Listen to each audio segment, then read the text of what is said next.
What's up, Marvelites, and welcome to a brand new episode of the MCUExchange podcast. My name is Aaron. I'll be your host for this episode. Alongside me is Charles What's up? and Joe. Hello. Episode 30 on the way. I just want to give a shout out to our loyal listeners over at YouTube, Anchor, Google Podcasts, Breaker, Spotify, Apple Podcasts. Guys, we couldn't do this without you. We reached 30 episodes. This is amazing. And also, Yes. you can also follow us on Twitter. That's twitter.com/MCUExchange for all the MCU goodness. And also head over to our website for all the reviews for Agents of S.H.I.E.L.D. episodes and different MCU news. Well, let's get right to the rundown of the latest Marvel Cinematic Universe happenings all over the world. First up, big news here, guys, for the Hawkeye Disney Plus show. In an exclusive report from the Illuminati, they reported that Haley Steinfeld has now signed on to join the cast in Hawkeye as Kate Bishop, a co-lead character alongside Jeremy Renner's titular Archer. Moreover, production of Hawkeye is supposedly starting this October in Atlanta. On top of that, another casting call has emerged for the same Hawkeye series and from the same source as well, from the Illuminati. They've had a casting list for Hawkeye, which is now currently casting for the role with the following description. His name is Eric. He's an Eastern European male in between the age of 20s to early 30s, and he will somewhat appear in 4 to 5 episodes. Not much is known about this character, but he's potentially the main villain of Disney Plus series. Joe, what do you think about this news? Haley Steinfeld finally on board for the Hawkeye Disney Plus series, but apparently this is only a rumor at this point. But it's a rumor or whatever. What do you think about Steinfeld joining the MCU? I think it would be. She's a great actress. I really loved her in Edge of 17 and in Bumblebee. So I'm always been a big fan of her joining the MCU at some point. There is the question of exactly how. It's weird because I don't have much experience with Kate Bishop, so I don't know if she's the perfect casting for this character. Mm-hmm. I think she would probably give a great performance. Could be a very fun character playing off of Jeremy Renner. Who I think gave us like this very sarcastic version of the character, and that would be a lot of fun to see these two play off of each other. Yeah, and also, what do you think about this mystery character that's been rumored to join the series? I don't know if it's the villain or maybe a protagonist as well. What do you think of this Eastern European actor? I think the casting for the clown is a cool concept because he's not like your typical major superhero, superpowered villain, but fitting for a character like Hawkeye. He's more of a down-to-earth, a mafia hitman kind of character, and I think the story is going to try to be a bit more down-to-earth, let's say. I think they're going for a direction to be more distinctive about the big superpowered threats, the more ground-level threats, and then, galactic. So it's an exciting prospect to see this character here, especially because I think for many that were a huge fan of the Matt Fraction run, he certainly left an impact for how cruel he was. So it'll be interesting to see if a show on Disney Plus will also embrace those darker aspects. Charles, how about you? What do you think about the Steinfeld rumored casting, and also the clown character, and how will it affect Clint moving forward in the MCU, and also Kate Bishop? The Steinfeld stuff is obviously very tricky because it hasn't been confirmed anywhere, and for the most part, it was the Illuminati ran that based on the grid, which grids aren't exactly as solid as they were, but could be the case. Conrad says it happened. I've heard otherwise that it's not exactly the case. So it's going to be a matter of we'll see. We'll see in a couple of months if they announce it or not. It's unfortunate because I like Steinfeld. I'm currently reading the Fraction Hawkeye run, and anytime I see Kate Bishop on the page, like I'm thinking of Steinfeld. I'm thinking, oh, I'm imagining Steinfeld saying these lines, and I'm imagining that dynamic with Jeremy Renner. So if she doesn't end up being Hawkeye, I'll be bummed. So I'm kind of counting that she is Hawkeye. As for the clown casting, Joe was right. The clown character is very, I guess, very brutal, very unforgiving mafia type character. He's a hitman for the most part. He isn't. He's not synonymous with Hawkeye as a character. The clown made an appearance strictly in this book with a Fraction run, so it's not an iconic role, but it makes sense for the very, very grounded story they might tell, because for all we know, the show is based on the Fraction run, and we might see Jeremy Renner and whoever Kate Bishop is hang out in an apartment, and they fight off neighborhood goons, and the clown as a mafia dude makes sense as the bad guy. Clint isn't gonna save the world, save the city from an explosion or anything.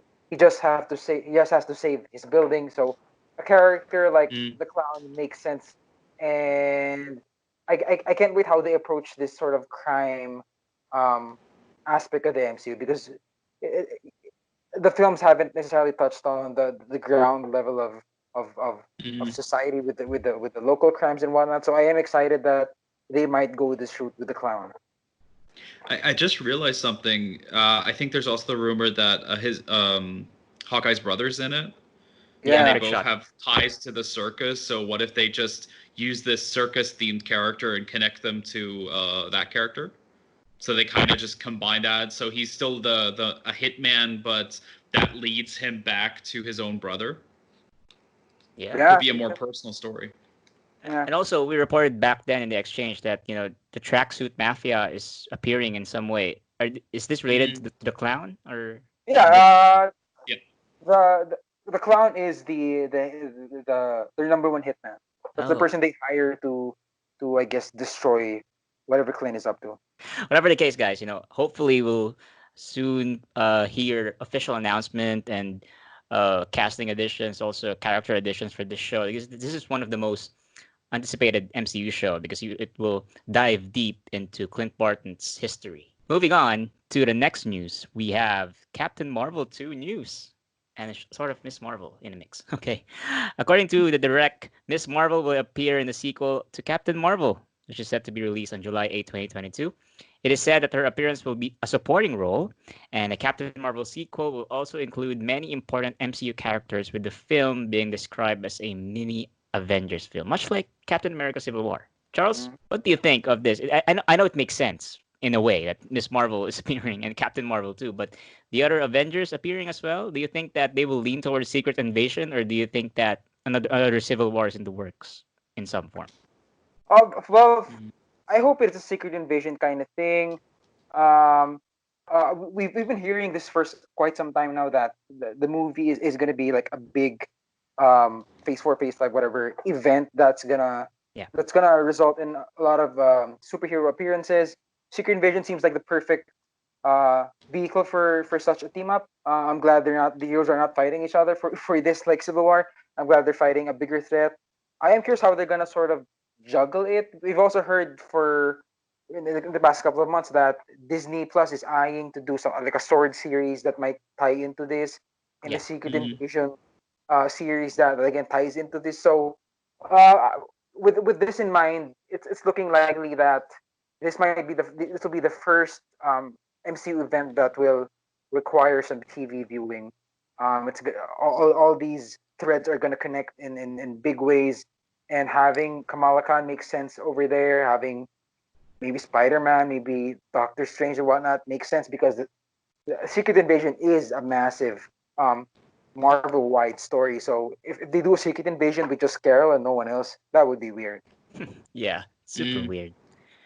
And it's going to be interesting because this has the potential to change the landscape again of the MCU, much like Winter Soldier did, much like Civil War did in the past phases. And it's very exciting.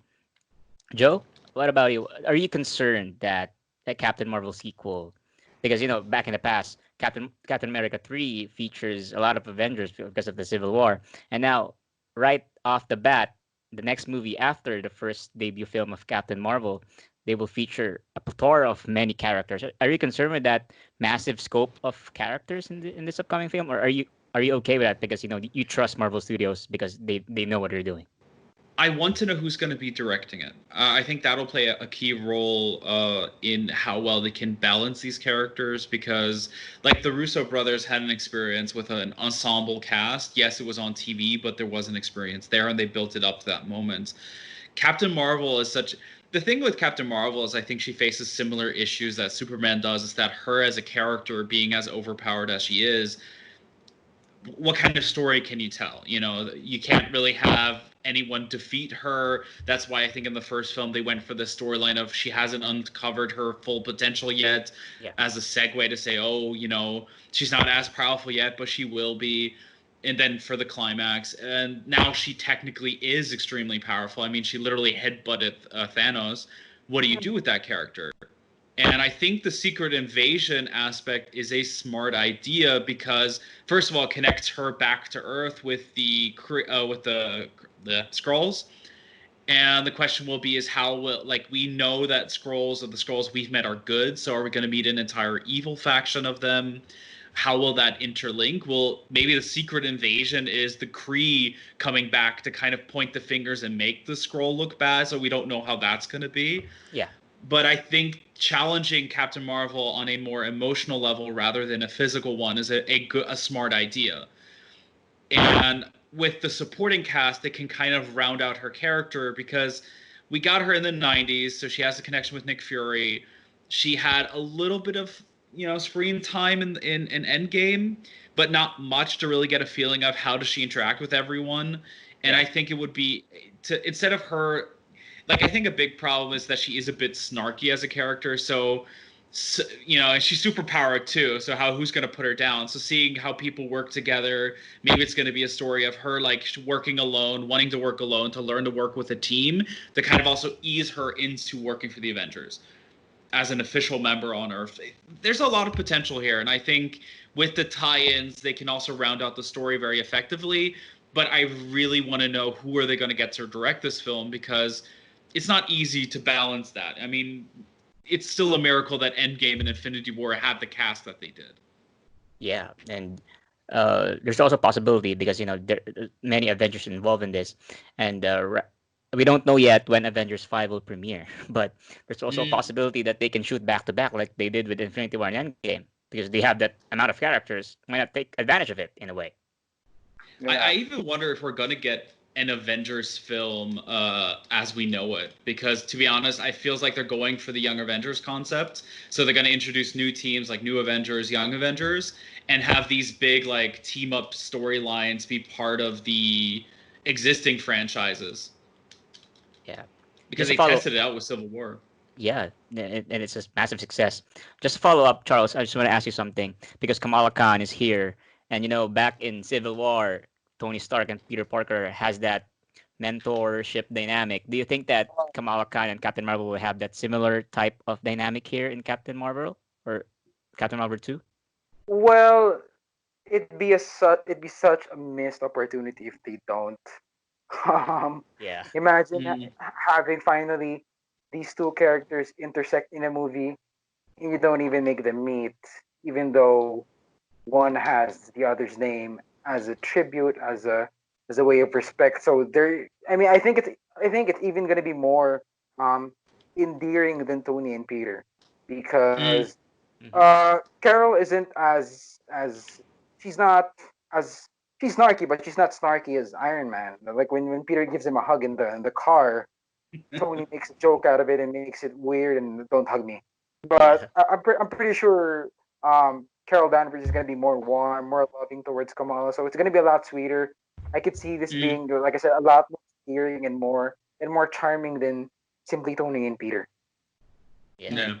Joe, how about you? What do you think of that dynamic, future dynamic between these two I'm characters? excited. I think we're entering this legacy era, which was kind of started with Ant-Man, and I'm really excited, like, especially off for the last news with Kate Bishop, and seeing, I think Captain Marvel, seeing a fan pretty much grow into her own character, paying tribute to her, could give her a really good character moment as well, a very soft and kindness that we haven't, that was teased quite a bit, that wasn't in the forefront of her character, and it could also give her a quasi personal stake in the story, why she gets into it, trying to protect her and stuff like that. And I agree with Charles. She's not Tony. She's not going to Yeah. be constantly making quips, but it kind of would be fun to just see her. I don't know, shed that shield she put up, fighting in space for all these years, and seeing what she leaves behind on Earth. it'll be interesting, especially with Monica Rambeau returning as an adult now too. So we're gonna. I think they're building up a lot of elements to ground her character to be like that interlink between space and Earth again. Yeah, and one potential way for it to be have a huge difference between Tony Stark and Peter Parker is that during Civil War, Tony approached Peter, while maybe in Captain Marvel 2, Kamala is the one who approached Carol. Whatever the case, big news for Captain Marvel 2. I think this is going to be one heck of a film. 2 years from now, July 2022. All right, next up on the news, another MCU film, Thor: Love and Thunder. In a report from Murphy's Multiverse, Natalie Portman had an interview with tennis star Serena Williams about the new National Women's Soccer League team they co-own competing in LA. During this interview, the topic turned to Portman's role as Jane Foster in the upcoming Thor sequel.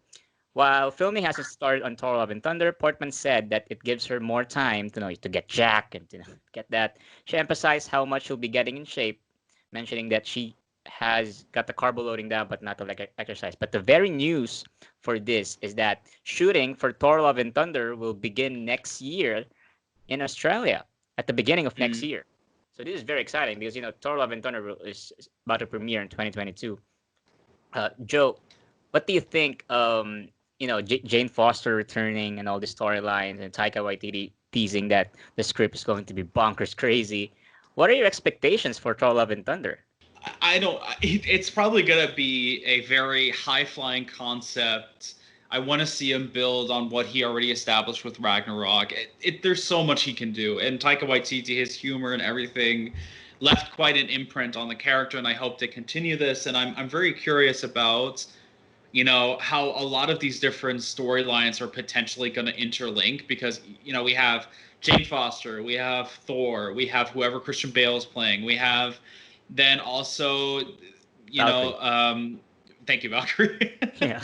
Did not get in my head. You have Valkyrie, and those are just the characters we know of.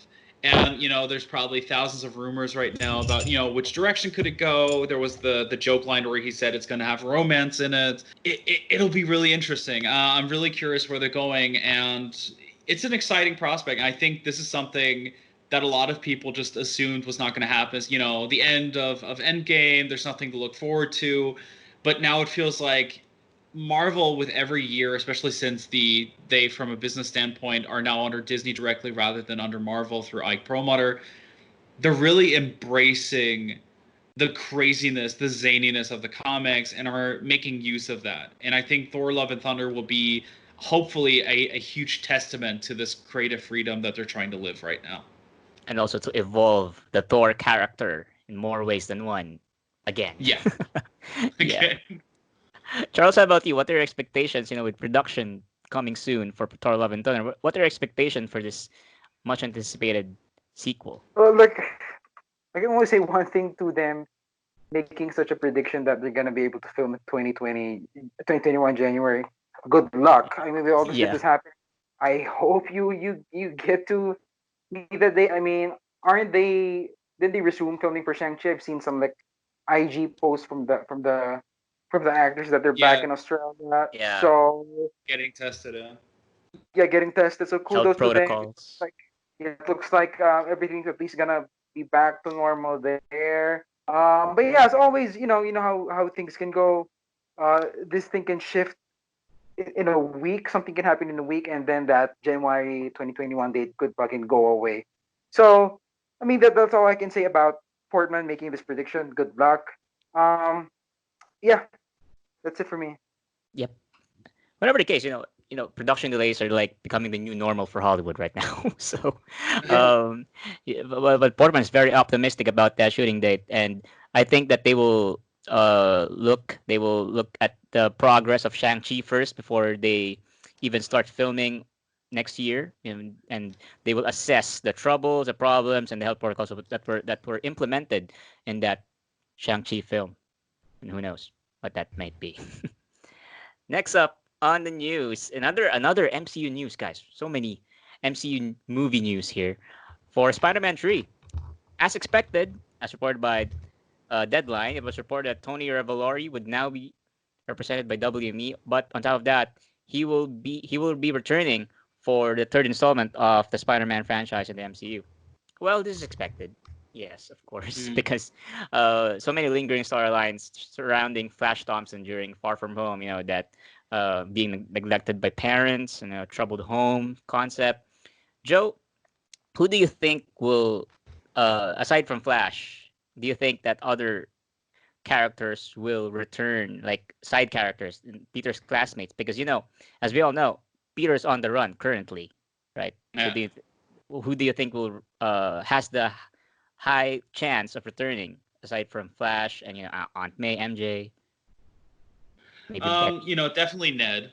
Ned Yeah, is most likely going to be. Ned, Michelle I think are like the shoe-ins anyway, and they're not going to let go of an actress like Zendaya, who's right now like in a rising star. Uh, the only thing is I could see, but I always forget the name of the character, the one who looks like Gwen Betty Stacy. I think Brant. Betty Roth. Betty Yeah, Brant, that was his. Andrew And Rice. Yeah, who I still can't believe she's not Gwen Stacy. yeah, I could see her return with her co-host from that little show. Like I could see like the opening be a tribute to the second one where they talk about that Spider-Man is Peter Parker in their school. We see a lot of the students that we've met, even the one kid who was like didn't get affected by the snap and or the blip, but I don't think we're gonna get a lot of them. I think they're gonna be like show up at the beginning, everyone discussing at school, oh my god, Spider-Man, Peter Parker is Spider-Man, yeah. and then it kind of becomes about Peter on the run. And I could see like them have small cameos to help him because they are his friends. And the thing is that this is such an exciting prospect for a character like Spider-Man. He's on the run. We're going to his pretty much what the status quo of Spider-Man is. He's hated, but New York people love him. So I think we're going to see a lot of people like shelter him, keep him safe, protect him to kind of build up this bond that he has with New York City. And I really hope that this third film becomes the epitome of all the cliches they tried to avoid in the last two films, that it comes together here to establish Spider-Man in New York City and the city and these people and his friends helping him. But I think the main focus should remain. I don't think they should like switch between, oh, what's happening to the kids. They should focus on Spider-Man and him bumping into them across his journey again or fight against whatever villain he will face. Yeah, and also it has the potential to. They could potentially be in danger as well because they're Peter's Yeah, friends, and whoever the villain is, maybe Craven the Hunter or who else, might be targeting them in true. that Yeah. film. Yeah, God, I hope Char- it's Craven. yeah, me I too. really wanted to be Craven. Charles, how about you? Aside from Flash, which supporting characters do you want to see return in Spider-Man 3? Well, I want to see what the fuck's his name? The teacher, Martin Starr. Oh yeah, I've, Oh al- yeah. I've always found him just super funny and JB smooth. I like how they were fighting over whether it was a power. What were they fighting when Mysterio showed up in London? They were like fighting whether it was a Power Ranger or some shit. Power Ranger or I hope, Voltron. Yeah. both Yeah, of yeah, both of yeah. Power Ranger. I hope that JB Smooth and the teacher, Martin Starr is there. As for the classmates, I am very curious how this is gonna turn out because Peter Kent probably won't be able to go back to school Yeah. when Mm-hmm. all of these things are happening, especially when something as huge as his identity getting outed happens. So I wonder if he's even gonna be able to resume classes normally, where he's gonna hang out with all his classmates. For sure, Mm. um, Ned is there. I wonder if Betty's there. I wonder if who else are his classmates that um are are in The the new kid, show. Remy. Rem- Oh yeah. Remy, yeah. Yeah, the Asian kid. yeah. Yeah, I am mostly curious how they're gonna fit in with such a big Spider-Man story. But yeah, I'm mostly excited to see the teachers back because the teachers have been one of the biggest sources of laughs in both Oh yeah. Homecoming. I hope they I hope they return. Obviously, Ned's gonna come back. Um, I wonder if Flash even has a big role. Maybe Mm. Flash role becomes even smaller with such a personal Spider-Man story. But we'll see. And Flash is rich. Flash is a rich kid, so maybe he has resources to help out Peter in some form, right? Oh yeah, Oh yeah, yeah. Uh, he figures out Peter's the one who destroyed his car. Oh my god. I can't wait. And his idol is Spider-Man. Oh no. Mm. But I could see one possibility that whoever the villain is, Craven. I hope that he somewhat take hostage of the school in some form, like to draw Peter out. Okay, I got your classmates. Come Oh here, yeah. protect them. Yeah, that would be like the opening scene or the middle of the film. I don't know how, but who knows? And with Spider-Man releasing on December of next year, maybe they can tweak the script a little bit of adapting a Christmas storyline, some sort. I don't know. I kind of feel like that was the plan to some degree. Let's now move on to the next segment of the show. It's the Shield season pass. Yay! Agents of Shield season pass. This is episode 10. We are 2 weeks away from the finale. Technically, three Woo. episodes away, but it has a 2-hour season finale. It's the No Fit Show. Oh, sorry, Agents of Shield, season 7, episode 10. All right, titled "Stolen." Okay, Joe, this is a very a unique episode because finally the whole Mm. team is complete and doing missions, and they are now tackling the Inhuman storyline once again. And I do believe that during the season finale we will see a Inhuman war of some sorts, right? Like an Mm. army. I don't know how. I guess because Melinda May, the actress that plays Melinda May, mentioned that it is CGI heavy, so we'll see like different powers around that episode. Okay, let's get right to it. This episode is they went back to Afterlife to deal with the Nathaniel Malik villain storyline, and there's this touching tribute to how Jia Ying is doesn't know yet that her daughter is Daisy. Mm. If you place yourself in that position, that your mother's there, but you can't tell her that you're her daughter. That brings a lot of emotions, right? What do you think of that scene? In that first meeting between these two family members. It was a great moment. I mean, the anyone thinking back at how long ago that entire storyline was and how heavy it was because we got the reveal of who Daisy is. It was a build up to her powers. Why does she have these abilities?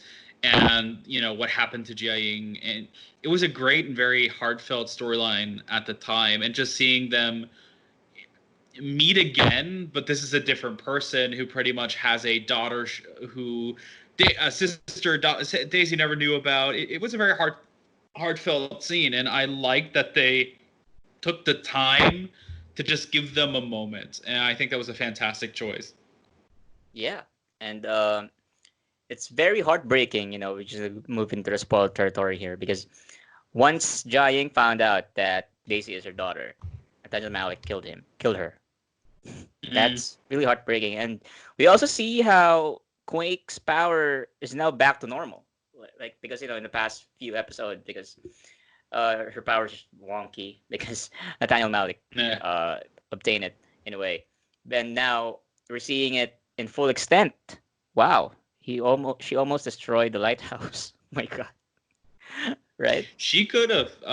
It was great to see the return of, like, the thing with Quake and her abilities. I think to some degree is it's a little corny every time they call the actual action of it a Quake, Yeah, because it's a little strange because technically her powers is not just sending shockwaves out of her hands; it's shaking the earth itself. So it was good to see that ability back to what it originally was. yep.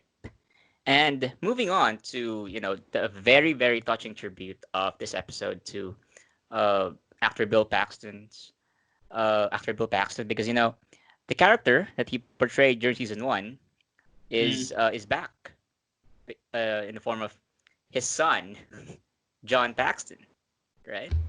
That's a very Yeah. touching tribute, and he has he had the looks, he had the the moves in a way, the acting chops, and I love it. Maybe it might be over the top for some who's not really familiar with the character, but seeing it, seeing a younger version of that John Garrett during the early season is a huge uh, throwback to the first season. What do you think about that tribute show? Loved it. He plays a role extremely corny. It's, he looks like like a younger version of his father. He has those actions down, the shit-eating grin. So it was a perfect way to bring back the character to pretty much kind of close out an element from season 1. I'm curious if we will see Ward in some capacity as well. And bring these elements together as they did. And it's a really exciting aspect. He does a great job. It's a great tribute. And I love just Coulson bringing back our greatest hits. Oh, yeah, I love that line. I'm going to point it out later. Right? I love that line. And then, funny thing, Joe, during season 1, Bill Paxton's character is, his name is, his code name, sort of, is Clairvoyant, right? Clairvoyant. Oh yeah. Yeah. And now seeing this particular scene that this character, this younger John Garrett character, seeing the future, kind of gives that credence, like strong evidence that he's really the clairvoyant now, in a way. Right? That is actually, I didn't even think about that. I'm kind of sad the show didn't make the joke. Where he's like, I am clairvoyant now, and then Chris Coulson goes, "Oh great, we're starting with this again." Actually, that's a pretty cool callback to justify probably the weakest mystery of season 1. Really weak. There were so many. I remember back then, because I'm not covering the MCU back in 2013. There are so many theories about who the clairvoyant is. Some say it's the leader. Of the Incredible Hulk. There's that one theory, and to a disappointing reveal, it was John Garrett. It was a dude who just had access to a lot of information. Yeah. A higher level than Coulson. Yeah. Yeah. Okay. And well, speaking of John Garrett, he has a new superpower, and it sucks that Jai Ying and Gordon died in this episode, because that means it's official. Well, not really official. The SHIELD team is now in an entirely different timeline, right? Because with Jai Ying dying, Daisy will not be born. So Daisy is like Deke right now. So either, this is the fun thing. It's like either that the new character Korra, and for every time I hear the name, I keep thinking of Avatar.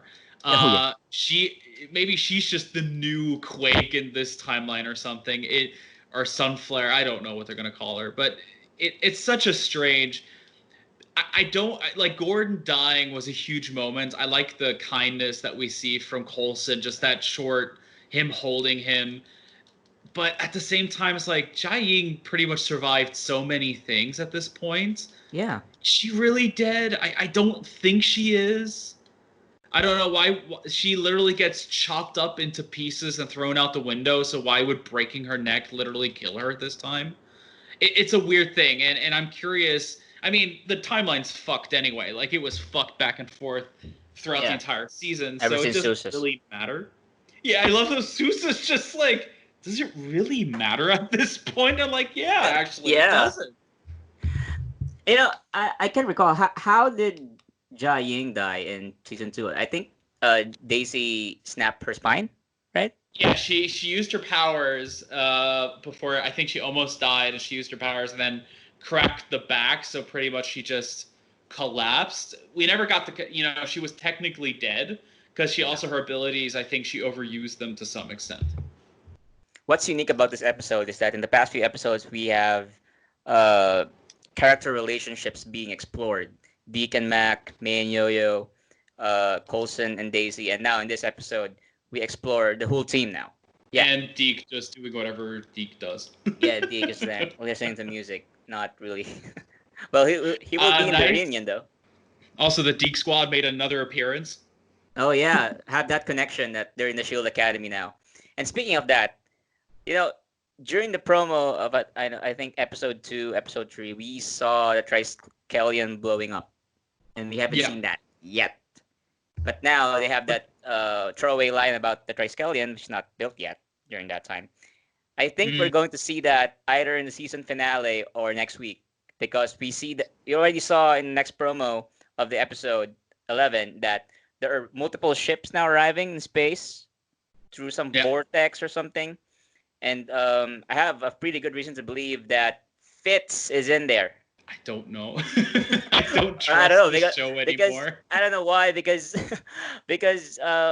Nathaniel Malik and Garrett went through space for a reason, and they brought Simmons along. And their goal is to eliminate Fitz, because Fitz is the only one, is the only common denominator that will stop them. And now we saw the Zephyr in front of these massive ships, and I think our theory in the several podcast episodes, past podcast episodes, that Fitz is in the mothership trying to manipulate the timeline or something, trying to help the team from the inside. Kind of makes sense now based on that promo, but who knows? It all changed. But then the question arises is like, what did Simmons see? Yeah. And I'm slowly getting the feeling that the Simmons we're meeting here is actually from the future. Because I feel like, yes, there's a good chance that Fitz is alive.